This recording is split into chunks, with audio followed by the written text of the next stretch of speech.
You're in good soil with Kellen and Shay. Plant your seed, water your seed, and watch your seed grow. Thank y'all, my people, for tuning in again and planting your seed and your feet in good soil with myself, Kellen Haynes, and my co-host, Shay Fowler, the Green Goddess. And today I am excited about this guest. You know, I get excited about guests, but this one I've been knowing since he was about 6 months old. His mama used to bounce him on the knee at church, y'all. Ooh, y'all excited because I am. If you didn't know this, I'm a little excited. This little cute boy here, honey, he's so swells, but we love him anyway. We're going to bring to the table Mr.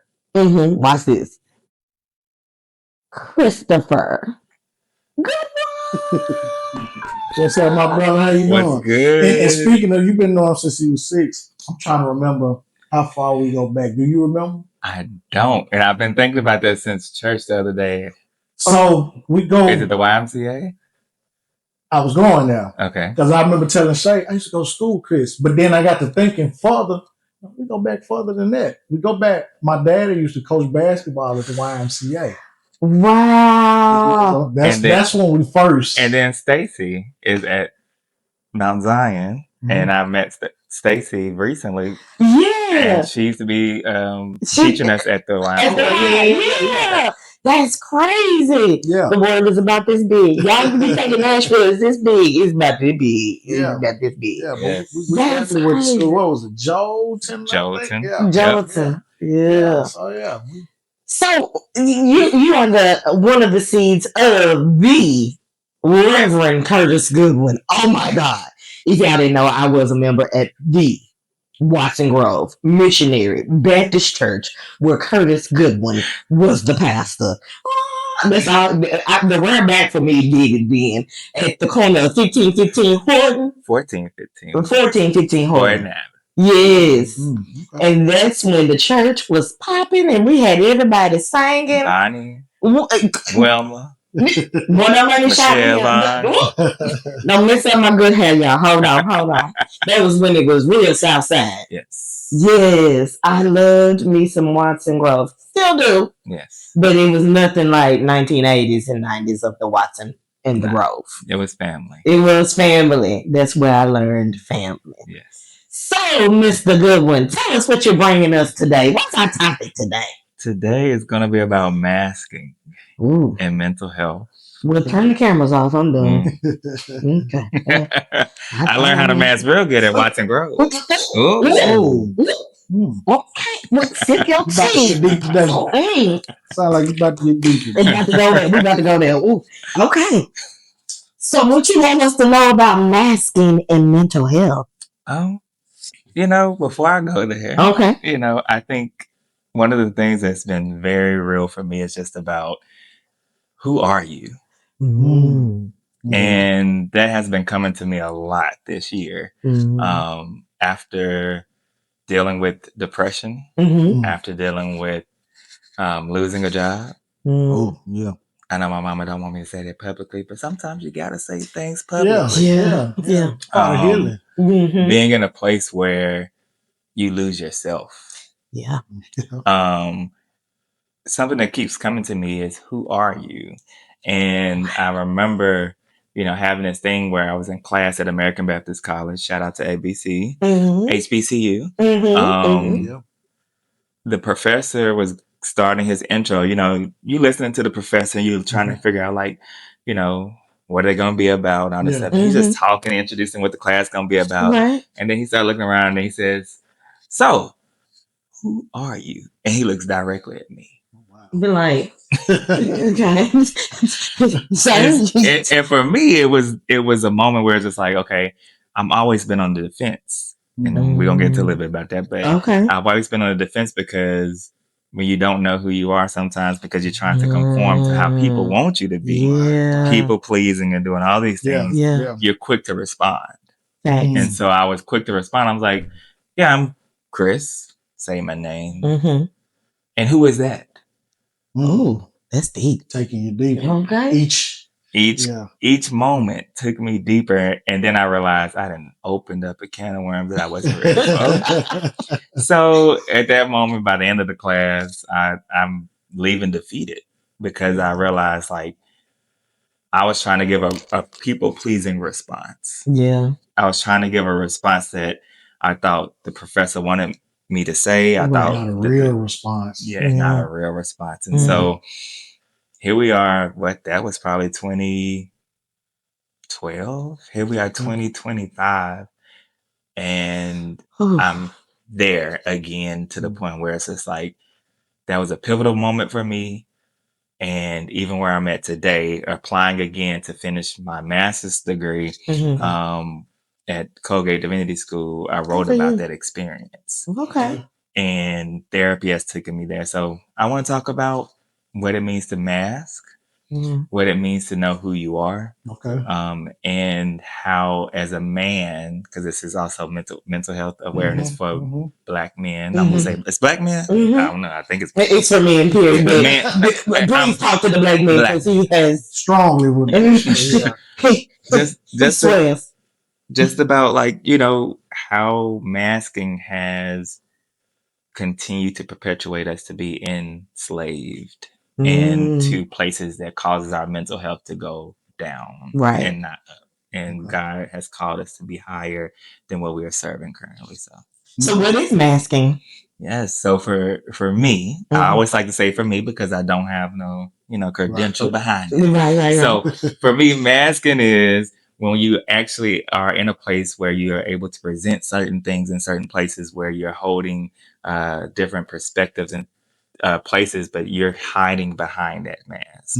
And so one of my favorite paintings was done by an artist in Rochester, New York, who is unknown. He's known, but he's unknown because he passed before his art got known. Wow. But there was this picture of a man.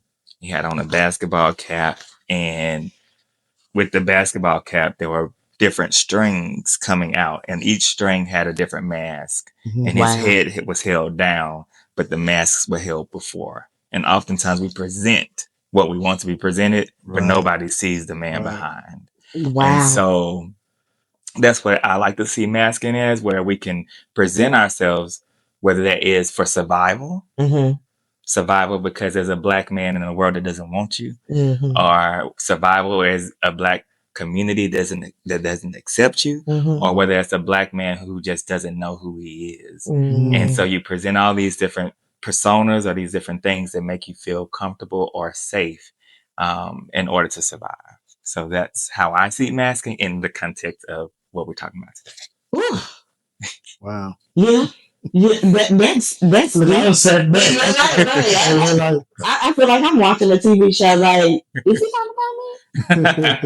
But we just gonna stick with the men because it's not always about me. Okay. I mean, it's all. But like I said, this ain't about me. Shay. Okay, I'm in denial. I'm asking right now. So, what did you do? What happened? How did you unmask, remask, pivot the mask? So it's been a journey. I love masking, and I'm going to say that. That's strong. The reason I'm going to say I love it is because sometimes we will demonize something to a point where we try to disassociate ourselves from it and not realize that we still have so many connections to it that we don't even understand. When it's time for us to disconnect from it, we won't be able to. So when I say I love it, when you think about masking, it's your place of comfort. It has become something. And Bishop Walker would talk about, just because it's comfortable doesn't mean it's right. Okay, move on. But it is. It's comfortable for me because it has been my safe space. Where whether it's in my home, whether it's at school, whether it's on the job, but when I realized that I knew that I had to do something different was God said, you cannot be comfortable here no longer. May I ask, where were you comfortable? Oh, shit. I got comfortable at work. I got comfortable in my community in Rochester. I got comfortable visiting home when I could, when nobody could actually be in my life. I got comfortable when I lived in Atlanta. I got comfortable in all these places because if I give you limited access, you don't get to see. Yeah. And then at work, the comfortable comes a part of they dangling a carrot in front of you. They only want one thing from you. So you can easily do certain things, but it got uncomfortable when I realized like when I realized it was a carrot, then I'm like, okay, you don't serve me, but I serve you. And that was uncomfortable because I advocate for community all the time, but who gonna advocate for me? Right. And that becomes that place of where is that mask gonna go down so that I can show up to advocate for me? Yeah. So masking, can it be a good thing? Yes. To mask. Yes. Okay. That's the beautiful part of what I've learned recently is oftentimes the opposite doesn't necessarily mean the solution. Right. Oftentimes we often demonize something, but I said that wrong. It can be the solution, but it's not always the opposite. Okay. That's what I mean. Okay. So like, just because something's negative, doesn't mean that the opposite of it has to be. I feel like I'm saying it wrong, y'all. Right, you saying that's good. We're gonna get there. Yeah, we're gonna get there. We're gonna get there. So it's a negative thing when it comes to the perspective of the mask keep you from your authenticity. So because the mask is like something you're hiding behind. Correct. And not being I'm not gonna say your true self, I'm gonna say your full self. Correct.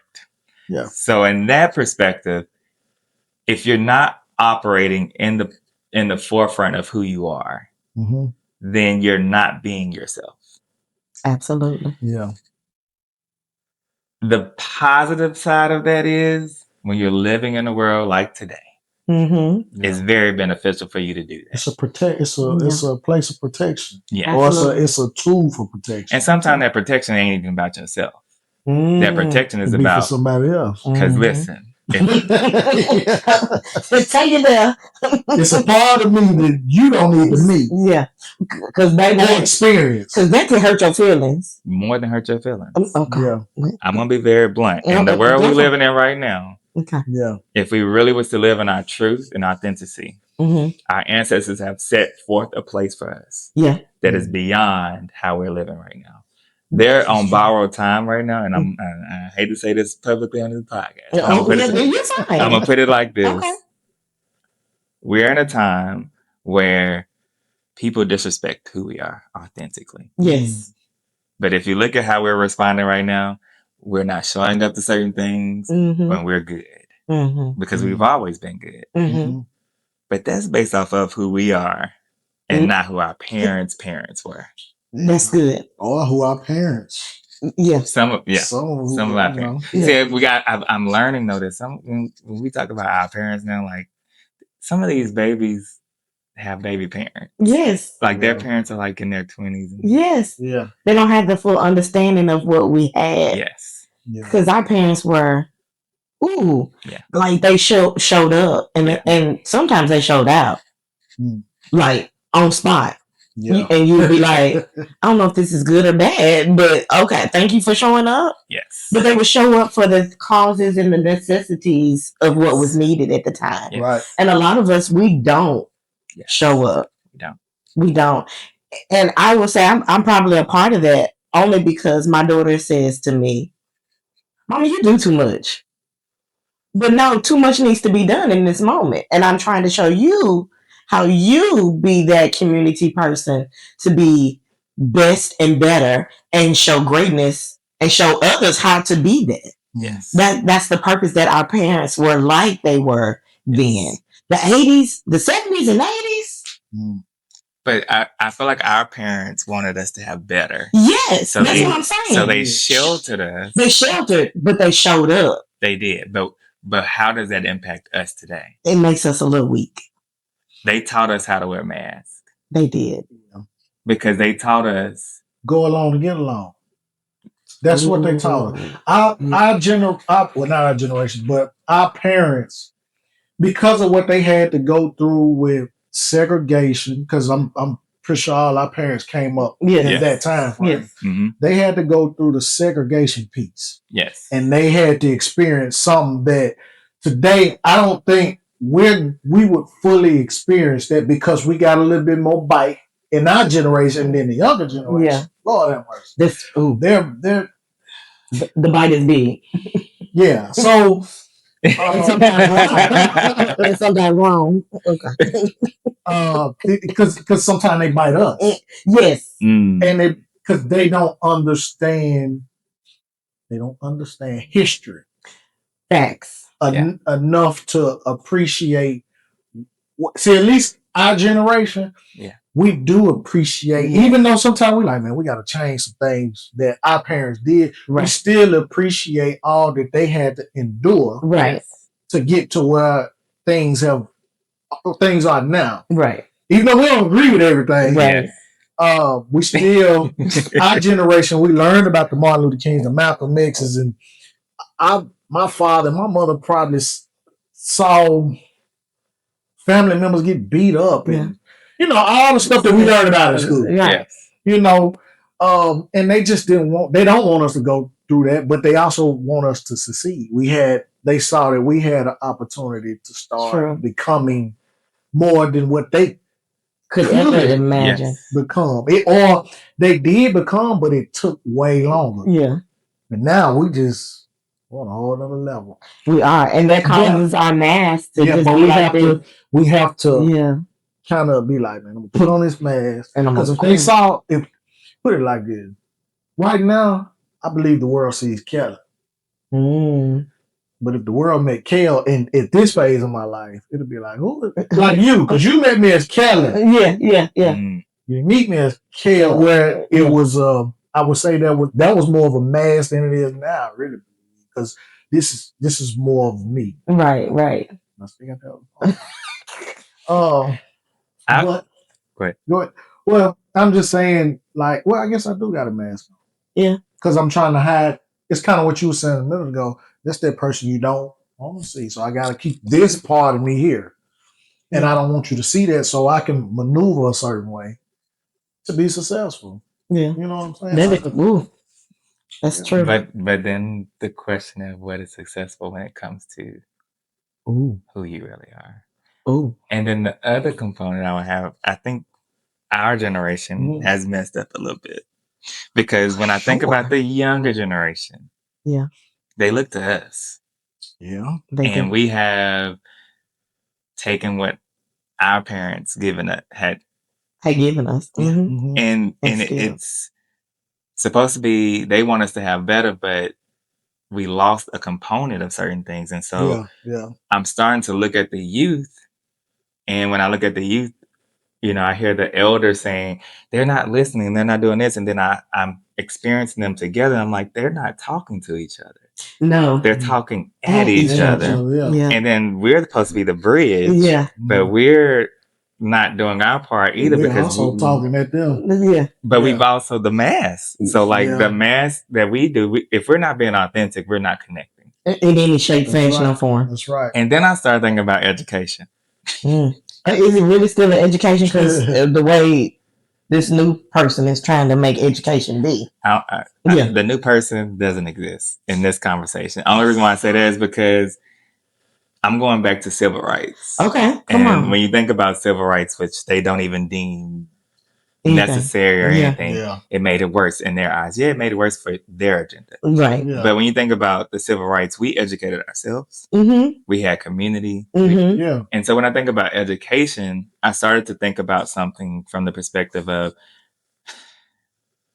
if you look at today, I'm going to use this as an example. If you look at today and you look at how people say, what is old to them? And they start talking about, if you were born in the 90s, you're old. Right. If you're born in the 80s, you're old. Yeah. And I started to realize, do they say that based off of just, what are they saying it off of? Right. To me, it lets me know where you think about education. Do they even add to know what age they're saying when they're even throwing out those years? Yes. I don't think they do. And to me, it's one of those things of socialization in such a way that's like, we have to beat this thing. We do. And I think we can. But it's going to take us to do some work. To get it done. Of unmasking, dealing with the uncomfortable. Even when I heard you say, Kales and Kale. Like for me, I have many names. Right. I have Christopher, Covington, Goodwin, Nigel, Lestat, Monty, And Love, see, Serenity. see. All of them have a place, and I was operating in those places. Ooh. Okay. But then I realized, like, when I do that, I'm not being authentic to who I am as a person because I am compartmentalizing them. Yes. But it's important for me to realize, no, this is one person, one being that God has created to Right. do all these different things. Exactly. Yeah. And the world will have me think that I can't be all of those things. Right. But if God has given me this gift to be all those things, I don't have to do that. That's true. I have to be present. You got to be. You really have to be present. And that is what I have learned becoming a life coach. Yes. That you got to be present and you got to know these moments and you got to know when you're not good and you got to know how to ground yourself because the world will take you out of you. Yeah. The world will take you out of you. That's why there's a difference between Shay Mont and Shay, and people don't understand that they are this one person, but there's some days that you don't want to meet Shay Mont. Because if you meet Shay Mont, Shay gonna show up and give you hell on a whole nother day. And it'll be cute. But no, Shay is like just, and Shay Mont is holding on to Shay like, girl, don't say that. You gotta keep our name good. But Shay be like, I don't even give a because you finna get this. So again, that's how you know that you have to really know who you are and check your mask. That's what you got to do. You got to check your mask on a daily. All of them, plural. Like, how you doing? What you doing today? What's up with you? What's going on with you? How we gonna work together? Who's in control of the mask? Who's in control? That's a book right there. Let's write that. Okay, who's in control of the mask? Because that is the question. Yes. Who is in control of that mask? And you have to get your mask in order so that your mental can be healthy. Yeah. There's a quote from a movie.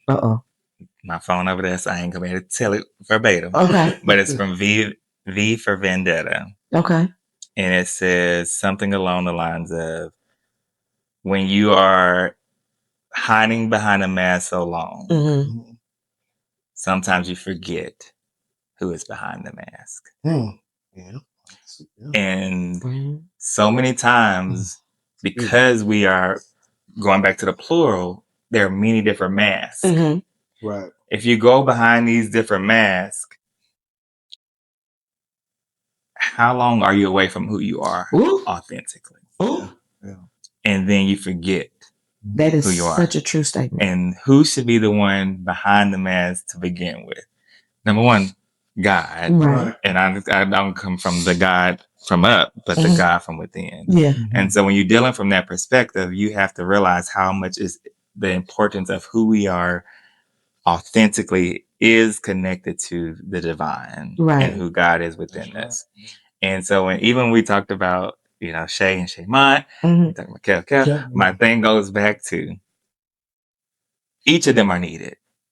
And each of them are, piece of you. And there's a place for them because God created them. Yes. Yeah. Yes. The world may have impacted it. Yes.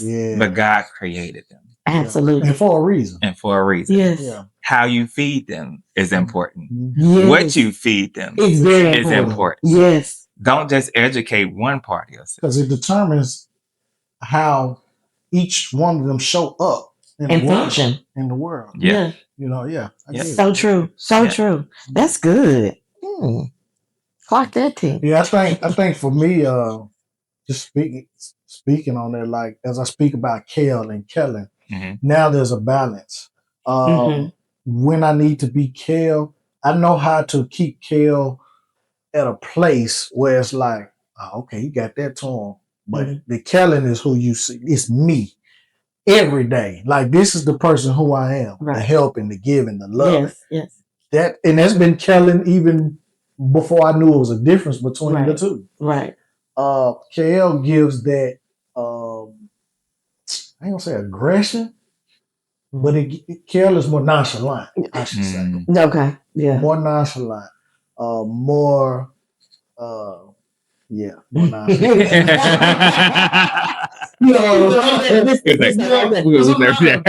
can't say aggressive because I'm not a real aggressive person. Right. I've never been that way. I just can't think of the word Blunt. for it. No, I'm not blunt. I've never been a blunt person either. Okay. I've just, you know, Kel. He's like, oh yeah, that ain't Kellen right there. That's, you would know him. Right. You would know him, but I think for the last couple of years, I've been showing up as Kellen. Especially in the 2024 and 2025, I've been Kellen. And even though I got back in the church 6 years ago, I found out who Kellen was toward the latter part of when I was going into my 40th year of living. Because that was year 2023, I was going through a depression phase. Right. Because I also was trying to find out who am I now? Not just Kellen, just who am I as like going into my 40s, because it was like I'm gonna be 40 years old. What I do? We were talking about in the beginning, us playing, I can remember back then. Wow. I can go on my daddy's house right now, my mom and my dad's house right now, and find pictures of us. You on the team. Well, we had the light blue shirts on with the green leather. That's funny. I mean, with the not the green, but the yellow. I remember. I can go back, and now we're in our 40s. Right. And so I'm trying. I was really trying to figure. I'm still trying to figure out this part of 40s. Like what I'm doing, but I'm becoming more confident. Like, all right, I'm Kellen, but what is Kellen doing? What we doing? Right. But when I was going in the 40s, going into it, it was like, what? Man, I got to hold on some stuff, you know. I got a question. I heard you say that you got back into church. Yeah. Based off of your experience and masking, keeping masking in the forefront. Yeah. What took you away from church? What took me away from church? Well, first of all, I'm gonna say it was part of it was a phase. It was more been in church most of my life, was made to go to church most of my life, became an adult. And you know, then what we do, we get out. Now, I came as an adult, I already had a child and I became married at 18. So I was already doing that, but I just started just doing me, doing what I wanted to do without being made to go to church. And then you just go on this journey, searching. And realize what you left was what you really been looking for.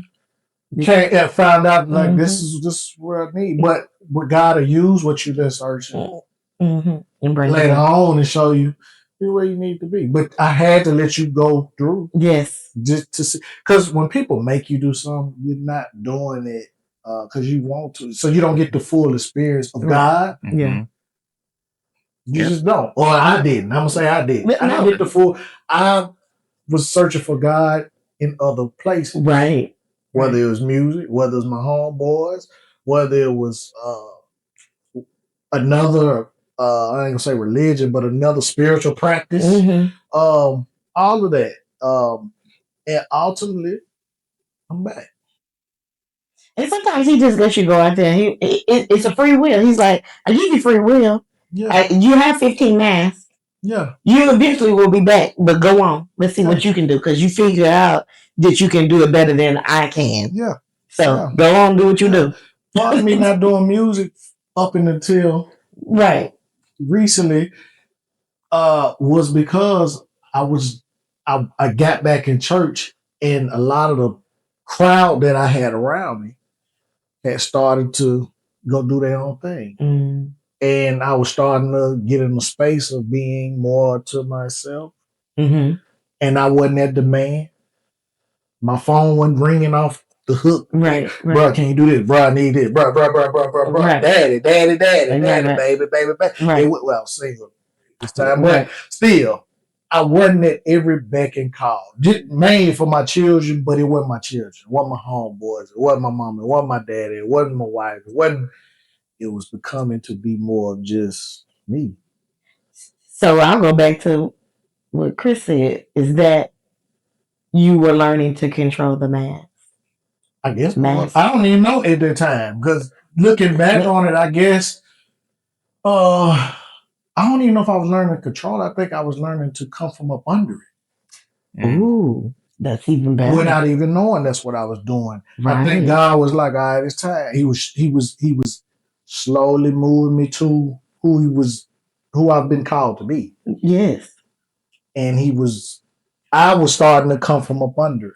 Like I told you, I went from Kel. That's Kel. That's Kel. Even my wife, when we first started talking, it was like, what's up, Kel? What's up, Kel? Oh, it's not Kel now. Yeah, because you sure enough corrected me. I was like, hey, Kel, it's Kellen. Well, you know, okay. It's now like it's Kellen, man. I'm Kellen. Mhm. Kellen. I don't even introduce myself as Kel. Like it don't even sound right to me. Right. I've tried and it just don't even. Now I would tell people if it's easy for you to pronounce Kel than Kellen, because people just tell my name. Then you can call me Kel. I give you permit, but I'm not gonna be Kel. Yeah, right. You can call me that because it's easy for you to pronounce, but I'm not gonna be him. I'm gonna be Kellen. There's a lot of names I came across because I didn't like my name. I was like, Man, Christopher is too common. I used to hate my middle name, Covington. Okay. And then, of course, Goodwin, I like that. But then I realized, like, hey, it's my name. My middle name, Covington, is actually my mother's maiden name. So I get to carry not just my dad's side, but my mom's side. And I realized, like, and then I was like, some of the stuff that we often hold on to, I think we're ready for, I think we know. I don't know. We don't even know. You don't have a clue. We don't have no clue. Yeah. Until you know. But in that process of learning your names and getting to see your mask, what mental challenges did you have? I think, the mental challenges. Sexuality was definitely one of the biggest challenges that I had. Really? Because I did not want to tarnish the name. Wow. I got on these $199 lashes. Don't make me cry. Hold on. And You've been trying to say lashes. We are in a recession. And it's crazy because it's like my mom was someone who was strong on the essence of don't do that. Because she was strong on protecting my father. Yes. But she was also trying to protect me. Yes. But I didn't see that she was trying to protect me. Yes. But then when I look back on it, I wish that I would have had the conversation earlier. Because I feel like my father was teaching me things that I didn't know on how to come to yourself and love yourself. Yeah. He questioned certain things, but he didn't question in a way to direct me to, I want you to do this. He questioned in such a way of, I want you to step into the man that you are. And so I often tell a story. I don't want to tell it today. Okay. I don't want to tell it today. I don't. But he gave you permission. It's not that. It's just like I feel like I'm always telling the same story. But that's all right. That's all right. I was modeling in a magazine. That was the model of the month. Can't even think of the name of the magazine right now. Click Magazine. Okay. They were international gay magazine. Talked about culture, Black gay culture. And I was the feature model. Got the copy, took it home, showed my father. My mom saw it. My dad said he's going to take it to church. And we know he did. And my mom said, I know you're not going to take that magazine to church. Protecting me, protecting my father. Right. A minister. And First Lady. First Lady, you know how that can go. Yeah. My dad said, Chris, are you ashamed of who you are? I lived in Atlanta at that time. In Atlanta, my response is going to be quickly, no, I'm not ashamed of who I am. If I was to answer Atlanta. in Atlanta, You heard that? You heard that? if I was to answer honestly in that moment in Nashville, beyond the mask, I probably would have said, yes, I am ashamed of who I am. To the point that at 41, I'm in therapy, dealing what it means to love myself. Right. Because I have been ashamed of who I am For so long. Because of church hurt, because of people wanting certain things. This world tried to say you need to live this way, it needs to look this way. Yeah. Right. But today, to be where I'm at and to learn what I'm learning, it's like one of those things where it's just like, I am grateful for that man and what he instilled in me, and not just in me, but he instilled in so many people. So not to cut you off, let me ask you a question because it hit my mind. Yes. So do you believe? So you never had a conversation with your dad before this, right? Or did you? You did have a conversation. Okay, you did. Okay. Okay, they might scratch my question then. Because I was finna go somewhere because I was finna say, do you think he knew even? Okay, I can ask a question. Do you think he knew even before y'all had the question? Oh yes. So see what had happened was. We're not ready. Let me prepare myself. I was trying. Let me get this. What had happened? Y'all remember Yahoo Instant Messenger? What is Y'all remember Yahoo Instant Messenger? Yeah. Yeah. So like you can it was like the Instant Messenger the other day. So I would use my dad's computer. And so I know he was like, oh my God.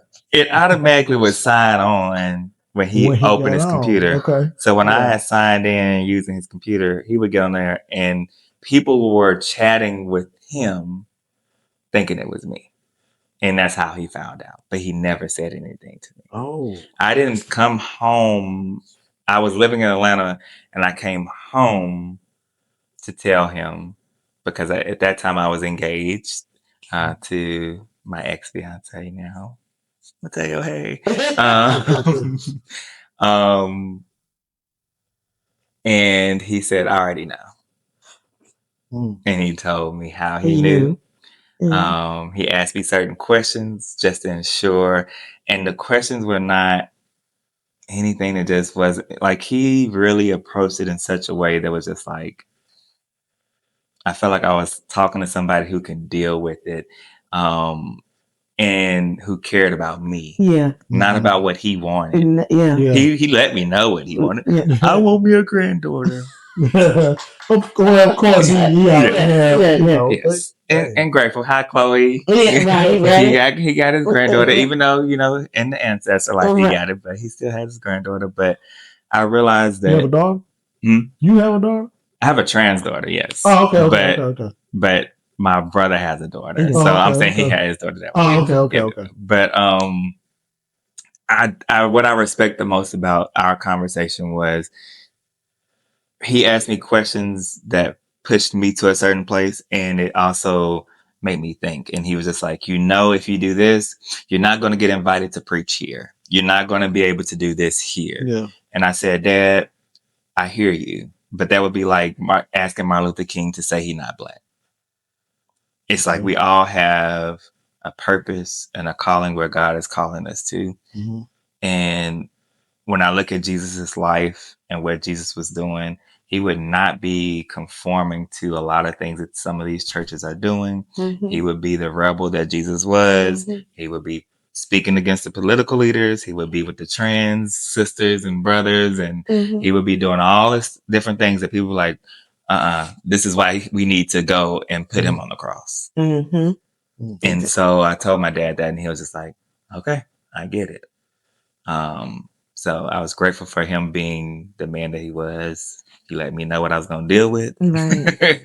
And my mom and I, we worked through our relationship to the point where so is her child's relationship? We're good now. It took us a minute to get there, but I think what really happened was I did a special on PBS about the children's health crisis, and I didn't tell her about it, and then I just called her the day before it aired and I said, hey, it's going to air tomorrow. She was like, Mm. why would you do that? And then she watched the show. And I think Mm. that gave her insight because it talked about what I dealt with Okay. growing up, suicidal thoughts. It showed pictures with her And I and know me and she the was like, boys.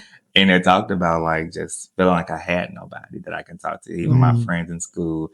Like, how do you deal with something that you're denying? And even growing up with some of my friends, like, Yeah.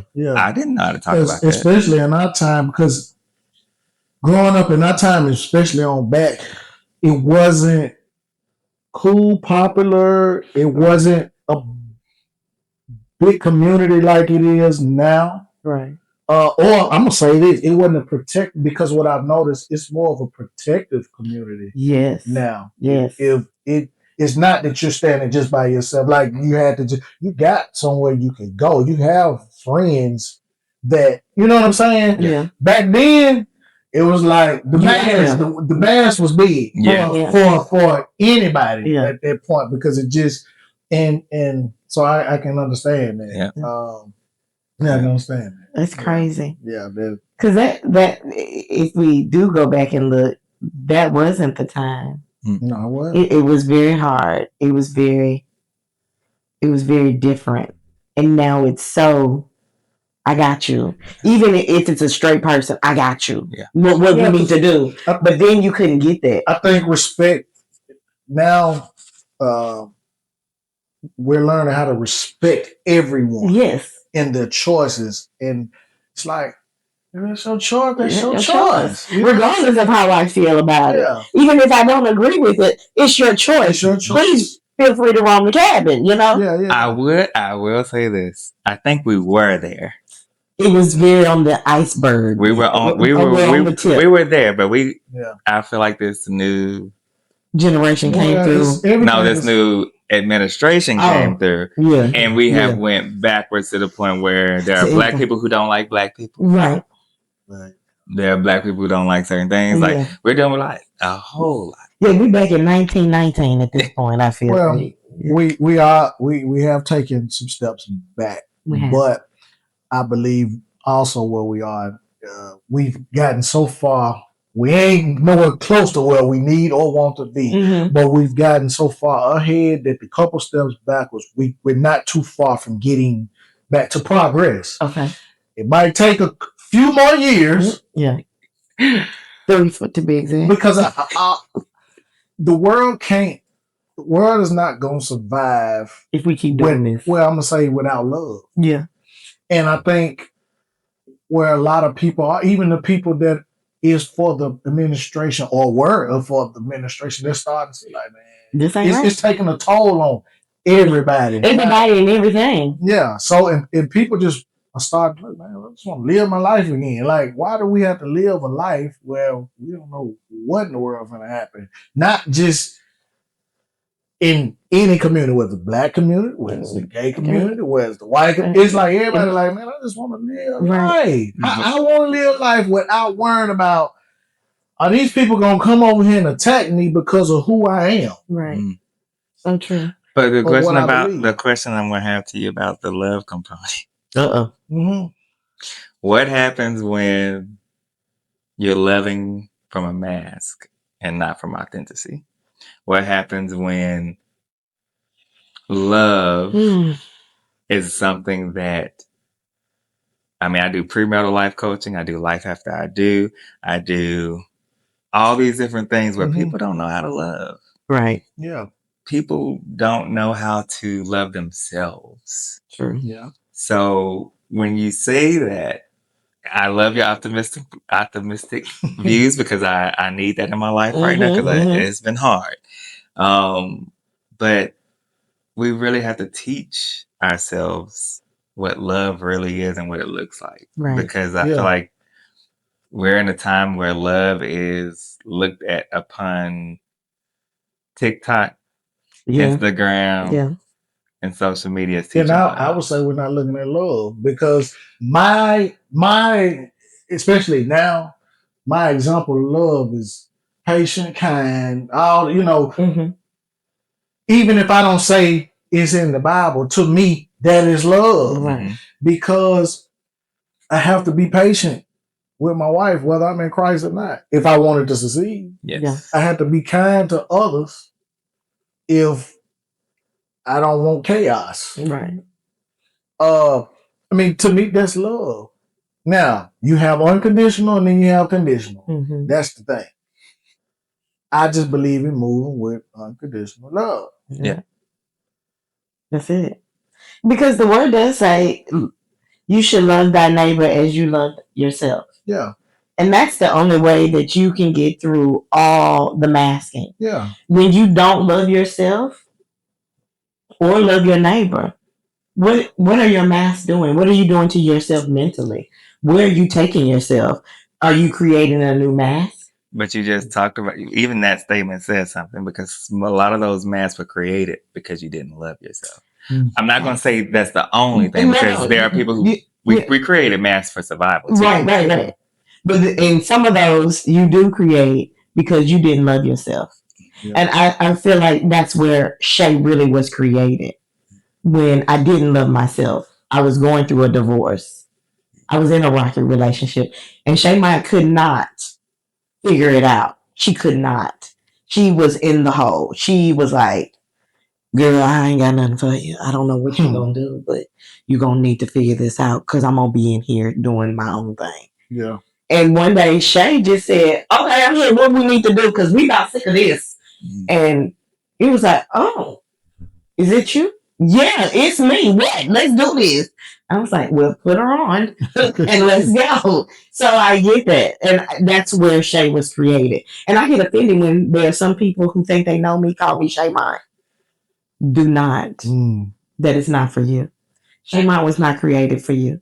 You don't own Shay Mine. You can't even enter the space of Shay Mine. Watch what you call me. And I mean that very seriously. Now, Shay, you can call me Shay all day, but there are only a few that can call me Shay Mine. And when you say Shay Mine and you're not that person that says they can call me Shay Mine, you will get Shay look all day like, excuse you? You don't know her like that. And so, yes, I get the masking. Because it sometimes masking does come from mental situations. Yeah. And we have to learn how to work through that. I got a question for you too. Because you said that you have a great memory of certain things, like from pictures from the past and stuff, right? I feel like, trauma can make you erase a lot of things, right? Right. So they all remember. Yeah. One of the two. That's true. Because they say kids at 4 years old remember stuff that most 4-year-old children don't remember if it's some trauma there. Right. True. So, yeah.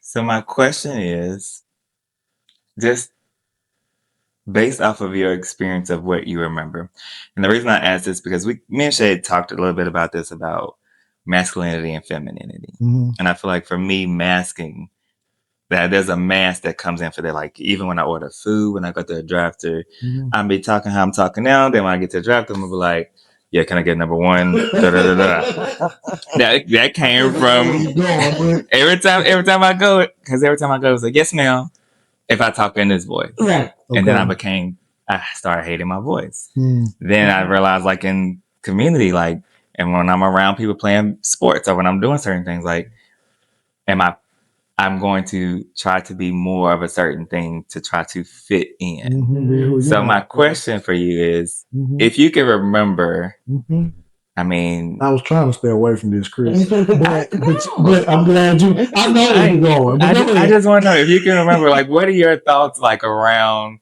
like, what was your experience? I guess that's what I'm asking. What do you feel your experience was that you can remember? And I'm answering this from my own, because I'm going to go to therapy in a couple of weeks, and I would love to have this conversation with my therapist. Like, I met with an old friend, and this is something, because I'm often in therapy, I go back to that little boy who was not necessarily probably comfortable with who he was, who didn't feel safe in certain spaces, but yet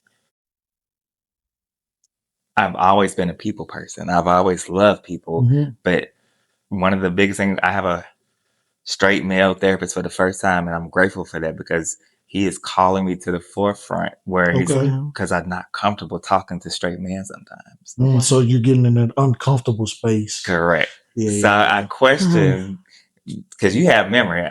I have blocked out so much stuff out of my life that I don't remember certain things. People be like saying certain things, like, yeah, I don't remember that. Yeah. So your question? Your direct question. I don't know how to What do even. I remember about you? I don't even want to say about me. Just, well, I'll be bold. I'll go ahead. Yeah. What I remember about you? Okay. So I want to say I was trying. I didn't, because I didn't want to really put you on the spot about that. That's kind of why I asked the question about your father. Did he know before? Reason I asked that, because I do remember, not more of the YMCA, probably more Jolton. Okay. That was closer to 40 now. So,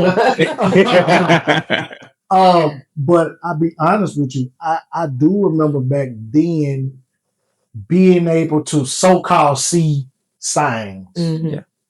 Because you didn't move like us. You didn't move like totally after, like different, but I can see it. I think And and back then we kids, we probably even said it. Yeah. Amongst each other. We might not have said it to you, but we probably said it. But yeah, we can see it because a lot of us trying to move, be cool, kind of how you doing in the driveway. Once you get to the window, we're already moving like that. Yeah. And you're trying to move like that in the driveway because you think that's how you're gonna be accepted by somebody else, instead of just being who you were. Right. But you couldn't be that way. We probably in school 6 to 8 hours a day. You couldn't be that way 6 to 8 hours a day. At some point, I'm a good actor. even back then, at some point, somebody singing something. Right. Yeah. Yeah. I think I remember who your closer friends were back then. Richard. I was supposed to say, didn't he pass away? Yeah. I think I remember seeing that. And I was like, oh, for real? But Alan and Latrace and Sharika Waters. Yeah. So, and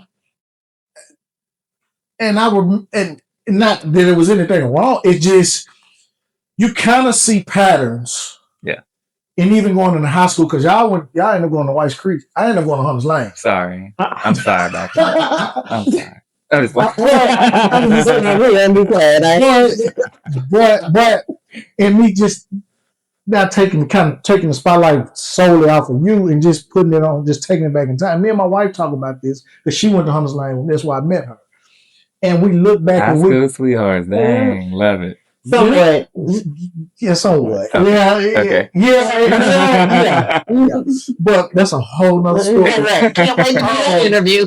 But and we look back on the people that we know that we can see then what ultimately they ended up coming out. And it was like, yeah, we already knew that. We were you. Like, but it's the same thing as what I'm saying about you in 7th, 8th grade at Jolton. Yeah. We saw that then in 9th, 10th. We saw it. It's. I mean, we saw it. But that's the crazy part. And you even said that you saw it. And you saw me from. Yes. So I think that's the crazy part, because for me, like, even when I talk to my ex-girlfriend, Latrace, like, that would be my ideal wife if I was, completely straight. Like, I say completely straight, like I'm halfway straight. What the hell was that? I'm like, well, okay, well, that's how we categorize. I was like, what was that? Default. I think the crazy part is that a lot of times people see it, but it's not a safe space. And so when I think about, as a kid, like when I think about it, it's just like, when y'all were seeing it, I was in the phase of, God, please take this away from me. I want to be normal.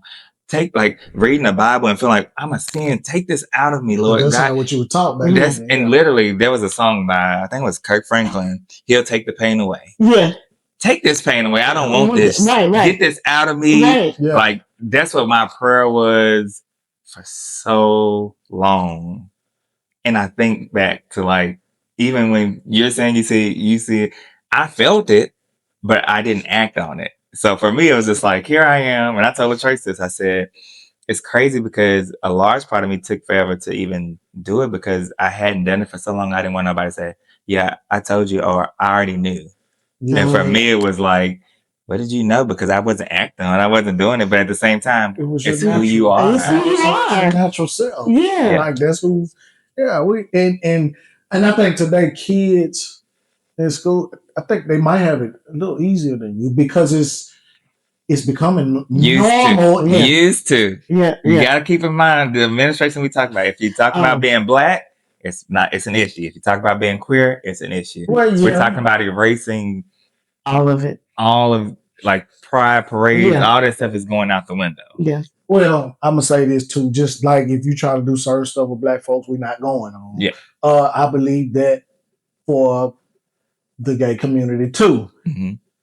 Like I said, y'all in a protective community. Some stuff has just become known to the point it's gonna be pushed back now. Yeah.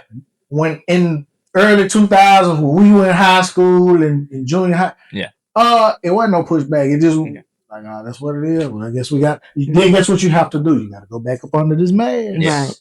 Right. Now, the mask. That mask right there, y'all don't have to put back on. Well, some people do because it's just not comfortable who they are. Yeah. Just period.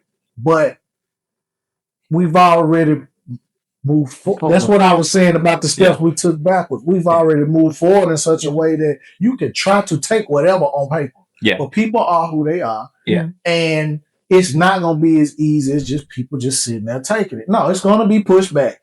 Because you ain't going to, for one, you ain't going to be in office forever. And, we got to deal with you for 2.5 more years at this point. And, okay, we got to deal with that. And it's going to be a lot of changes within 2.5 years. Yes, it is. And we're not just dealing with him. We're dealing with all those. All of them. Yeah. But they're dealing with all of us too. Yeah. Amen. They're dealing with all of us too. Amen. We just have to figure out how to maneuver. Yes, yes. Of course, they have the political power. That's all they got. The power is really in the people, but the biggest power is in God. Okay. So at the end of the day, but I do believe God will allow some stuff to happen so that we can see. It's just like my journey that I went on. He allowed me to go through. Right. So at the end of the day, I still came back home and he still gets all the glory at the end of the day because now I can testify. Even when I came back to church, I didn't experience Jesus or God or Christ or whoever y'all want to call him. I'm going to call him what I call him, Jesus. Right. I had an encounter with Jesus. That's what made me say, all right. Like, I've been in church. I've been back in church, but I got an encounter with you now. Yeah. I've experienced you now. Yes. I felt the love of God. Yes. Yes. You know what I'm saying? And that's good. And that's why at this point, I don't care what nobody can say about history, whatever. All this, I know who my God is today. And you can't move me. I don't care who in political office. Yeah. I don't care what somebody done studied. I don't even whether it's a pastor, whether it's a minister in another. I don't care. I know who my God is. Yeah. And you stand on business about this. I stand on business. So I'm saying all that to say, even in the same sense of whatever community, black, gay, white, Hispanic, whatever. When you know who you are as an individual, and then if you know who you are collectively, you got the power. Just walk in it. Yeah. Just walk in. That's good. That's my message for the day. Ain't going on further. I did it. I ain't even tried to. I ain't even tried to. So I'm gonna go right here and say, Mr. Goodwin, what would you leave with the people today? Masking is something that we know, that we're familiar with, that can be beneficial, but it also can be detrimental. And so because of that, I would say being authentic to who you are is a daily journey. And a lot of times we want solutions and we want answers quickly, but it's not going to be that way when it comes to this journey. It's a daily walk with yourself. Yeah. and with the divineness within you. Yeah. The more you connect to who you are divinely, the more you're able to show up for yourself and to show up for others. Yeah. So that journey is something I would say is pivotal to your walk with God and your walk with yourself. And so if you're not doing that already, you're not living. And we're in a time now that if you're not living, go back to the matrix, do what you do. But we're in a point where now you have to be present, and Yeah. you know, it's not easy, but it's worth it. It's worth it. It's worth And it. God is so good in such a way that no matter how hard the journey is, come on, God got you all day. And that day. walk Yeah. is like a cakewalk when you're walking with God. Yeah. It can be hard. It can be a lot of stuff, but with God, it's on point. It's on point. Yeah. Thank you, Mr. Goodwin. I really appreciate you. We appreciate you coming by and having this great conversation. I feel like we need a part 2 or something. Listen, he got me going in my head, and I'm sitting there like, and then you get. And he's the main one talking about he don't talk. Okay, let's close this thing out. I'll be honest before we close this out. Out of all, this is the first season, and out of all the conversations, this one challenged me more because it challenged me to be honest with you because I haven't had to have this conversation probably with anybody. Not to this, of course, you made it easier because you're talking about your experience. But when you start, especially when you start talking about sexuality, it was like, I don't even know if I can be a part of this. But I have to. Because we have to. Yeah. As a people, we got to be able to sit amongst each other because everybody has different walks of life. Yeah. And if we talk about Jesus Christ, his main message was what? Love. That's why when you question about love, it's easy for me. I love the Jesus way. And if I can love that way, I can get through anything with anybody. Yeah. I don't hate you or anybody else. I ain't got no reason to. But I'm just saying, some people would hate you because of who you are. Right. And the choice to be who you are as a man. That's crazy. I don't hate you. I love you the way you are. Yeah. Period. And I'm saying that on camera because one thing I'm going to do is I'm going to walk in my truth. Yeah. And I'm going to walk in love first. And that's my truth. And I got to say, I appreciate the way you say who you are. Yeah. I think it's almost it reminds me of something my father would do. It's like, I'm going to challenge you just by the words that I'm saying. Yeah. It's like oftentimes it's a label. Yeah. But you're saying this is not a label. This is who you are. Yeah. Oh, I love this. Yeah, it'll hurt you more to try to be somebody. It sure will. It sure will. Again, I thank you for coming out and sharing with us today.